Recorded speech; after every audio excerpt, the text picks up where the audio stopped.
Planteémonos el qué viene, si es que se puede saber, y una mirada más, ¿no? Sobre lo que ha pasado de estos días. Tras el abatimiento, perdónenme, de Nemesio Oseguera, ha surgido la duda sobre qué podría pasar con el cártel Jalisco Nueva Generación. Entre los muchos escenarios posibles, podría darse una transición que mantenga estables los niveles de violencia en las muchas zonas donde opera el cártel. Sin embargo, luce poco probable por el tamaño de la organización. Es una organización muy, muy grande. Otra opción implicaría brotes de violencia en el corto plazo por la insubordinación de líderes regionales, pues lograr una decisión que tenga conforme a todos se ve poco probable. Quien unía a todos era el Mencho. Un tercer escenario toma como ejemplo el cártel de Sinaloa, que se fragmentó, lo que generaría una guerra abierta entre diferentes bandos. Finalmente se podría dar una invasión de territorios por parte de sus competidores y rompimiento de alianzas. Hay muchos que estaban esperando una oportunidad como esta, dentro del mundo de las drogas, de los cárteles, por más pequeño que fuera el cártel. El escenario es altamente probable, dado que el cártel Jalisco tiene frentes abiertos en casi todos los estados del país. Pero bueno, con anterioridad ya se estaban manejando nombres que podrían sustituir al Mencho, dado que llevaba tiempo enfrentando problemas de salud, que eso era público.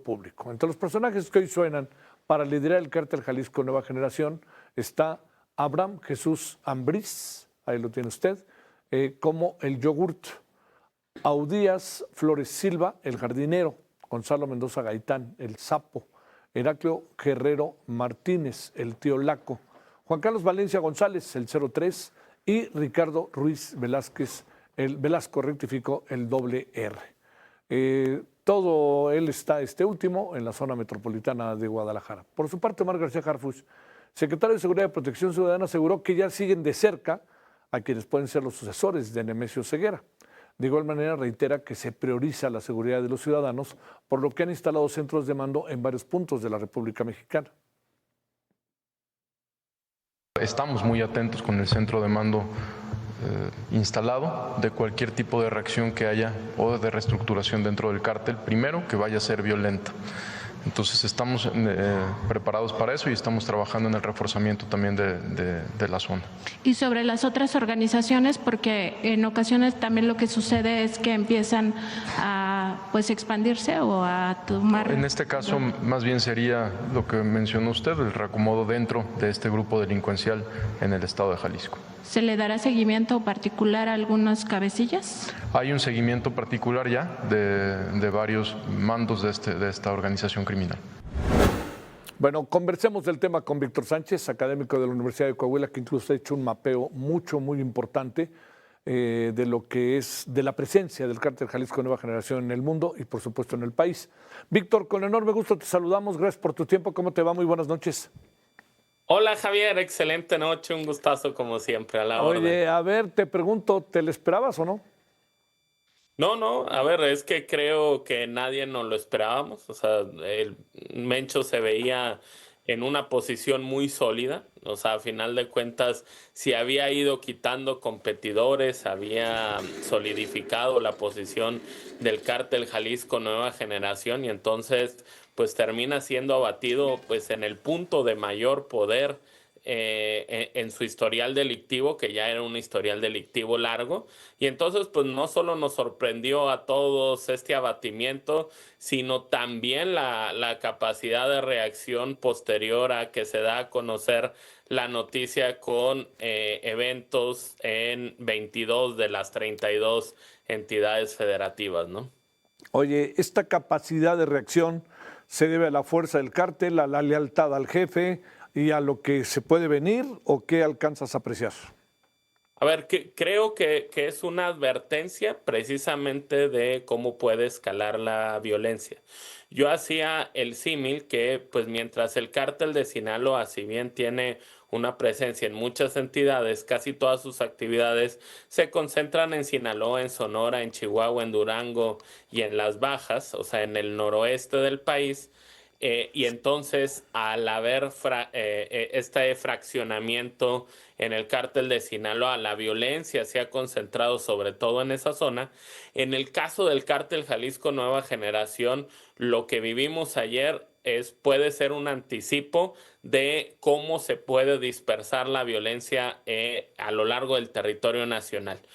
El Cártel Jalisco pues tiene presencia en al menos 29 de las 32 entidades federativas de forma regular y constante. Eso es un gran peligro porque pues a diferencia de lo que se dice que va a haber una concentración de la violencia interna, pues no necesariamente tiene que ser así. Mucho dependerá de qué liderazgos queden inconformes en este proceso sucesorio, y eso nos dará un punto de partida para saber cuáles pueden ser las entidades que se vuelvan complicadas en materia de seguridad. Ahora, parece que hay 7 nombres, seguramente son los que uno sabe, pero podría haber otros tantos, ¿no? ¿Crees que haya preparado su sucesión el Mencho?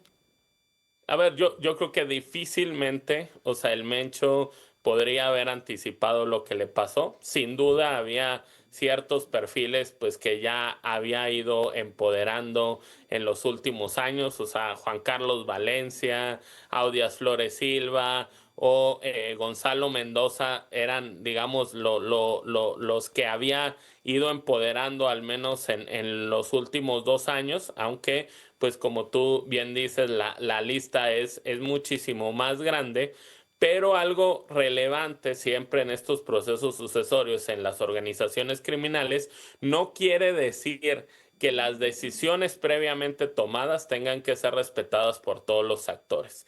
Y basta con que una serie de actores se inconformen para que se den procesos de fragmentación al interior de una organización y que esto se traduzca en violencia. Es decir, a diferencia de lo que pasa en una empresa o en una organización, no hay procesos ordenados o reglas que se tengan que seguir en las sucesiones, sino que en el crimen organizado las sucesiones se dirimen con violencia y muchas veces ni siquiera termina habiendo un bando ganador. ¿Supones que seguirá habiendo violencia a pesar de que hoy menguó en algún sentido? Luego ya pasan muchas cosas y uno supone que es el Cártel Jalisco Nueva Generación, pero también vivimos en medio de una violencia en este país que también pueden ser otros actores y otras circunstancias. Pero ¿piensas que de parte del cártel va a seguir tratando de hacer valer a su líder hoy abatido? A ver, creo que sí, y en eso también tenemos que ver o aprender un poco de los sucesos que nos han sucedido en últimas fechas. Hay que recordar el caso de Ismael El Mayo Zambada. En julio lo llevan a los Estados Unidos. Y entonces en las siguientes semanas no pasa realmente mucho y es hasta 46 días después que en septiembre estalla la guerra abierta entre las dos facciones. Entonces, digamos, hay que ser muy cautos, o sea, no quiere decir que invariablemente se va a presentar violencia. Lo que sí es que hay una alta probabilidad de que haya conatos de violencia. ¿Qué tan profunda vaya a ser esta violencia? ¿Qué tan extendida en el territorio nacional? Mucho va a depender, uno, de cuántos actores inconformes estén en la sucesión y de dónde operen estos actores inconformes. Si el rompimiento es de fuerzas muy similares entre sí, 2 o 3 grandes facciones, pues sí vamos a estar ante un problema porque se va a presentar un escenario como el del Cártel de Sinaloa, pero con una mayor cobertura regional.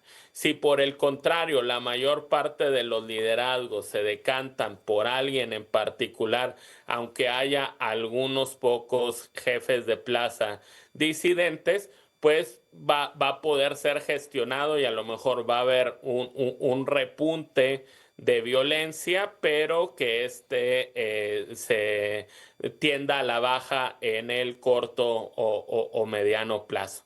Digamos, ese podría ser un escenario factible, o sea, el escenario de todos están de acuerdo, creo que no es factible, pero puede ser un escenario muy factible el que haya algo de disidencia y esta pueda ser aplastada en el corto o mediano plazo, pero pues también hay un escenario en donde haya facciones de fuerza muy similar que estén compitiendo Sí. entre sí y entonces se fragmente la organización y se propicie violencia, porque además puede haber tres fuentes de violencia, ¿Qué son? ¿Qué son? que son la interna, o sea, es decir, las ¿Entre ellos? disputas sucesorias, la violencia proveniente de sus competidores, es decir, que vean la oportunidad de ganarle terreno y de ganarle plazas al cártel, y evidentemente la acción del Estado, o sea, es decir, es una violencia que se tiene que dar, pero termina siendo también violencia. Entonces tenemos tres fuentes de violencia: la interna, la de los competidores, y la de la acción del Estado combatiendo a esta organización. Oye, surgieron hoy muchas críticas, opiniones, informaciones de preocupaciones que me parecen genuinas sobre el Mundial y México. A, a ver, sin duda debe ser una preocupación. Guadalajara es una de las sedes. Evidentemente, pues como bien lo mencionó el secretario Harfuch, el principal foco de preocupación de una posible violencia a partir de las disputas es Jalisco, y estamos a muy pocos días de que comience el Mundial. Y además, el Mundial va a durar 39 días. O sea, mantener la casa en paz a estas facciones a raya no suena una tarea sencilla. Evidentemente sé que pues el Estado mexicano va a enfocar pues toda su fuerza en precisamente mantener la paz en esas fechas, ya que cualquier situación de violencia, pues vamos a estar en una vitrina global Sí. que puede dejar muy mal parado al país. Y digo, no creo que como Estado mexicano nos vayamos a arriesgar a eso. Sin embargo, pues no se puede desestimar el riesgo que ahí está latente. Oye, y de nuevo parece que fue el amor lo que, lo que acabó siendo el elemento detonador para saber dónde estaba. Yo creo que sabían dónde estaba, ¿no? No, a ver, digo, hay un trabajo de seguimiento, lo hemos visto a lo largo de los años como una y otra vez intentaron en distintas ocasiones atrapar al Mencho. Ya había habido persecuciones cuando el derribo del helicóptero hace ya varios años en donde habían estado a punto. Entonces, pues hay un seguimiento constante de estos actores criminales, lo que se dice coloquialmente que iban a salto de mata. Pero sí luego estas relaciones interpersonales en ocasiones delatan a las personas. Pasó con el tema de el Chapo Guzmán con Kate del Castillo en su momento. Entonces, digamos, no es tampoco un hecho atípico en el mundo criminal. A ver, una última reflexión que te pedimos, Víctor. El caso de Estados Unidos, ¿qué tanto tuvo que ver? Creo que está definido con cierta claridad qué fue lo que pasó, pero es una versión que pudiéramos realmente en la práctica poder corroborar. No, a ver, digo, creo yo que la narrativa tanto de Estados Unidos como de México nos señala que tuvo un papel fundamental. O sea, es decir, la lógica nos indica que Estados Unidos pudo dar información sobre el punto en el que se encontraba, y entonces lo que hizo el Estado mexicano fue a través de una unidad de fuerzas especiales del ejército llevar a cabo el operativo ya en concreto para pues tratar de atraparlo, y pues obviamente en la refriega se da esta situación que le causa la muerte. Y evidentemente, pues derivado de un traspaso de información en donde se ubica de forma precisa a esta persona, seguramente vino acompañada de fuertes presiones para actuar y para detenerlo en ese momento. Bueno, no ha dicho mucho Trump, no ha dicho nada Trump sobre ese tema, lo ha dicho su gente, ¿no? Más bien. No, y a ver, prueba además de que tuvieron algo que ver. O sea, es decir, si Trump guarda mesura en el tema, es que algo no anda tan bien. Te mando un gran saludo, Víctor. Gracias por tu tiempo. Que tengas muy buena noche. Nos Gracias. vemos. Hasta Excelente luego. noche, Jack. Para ti, Hasta gracias. luego.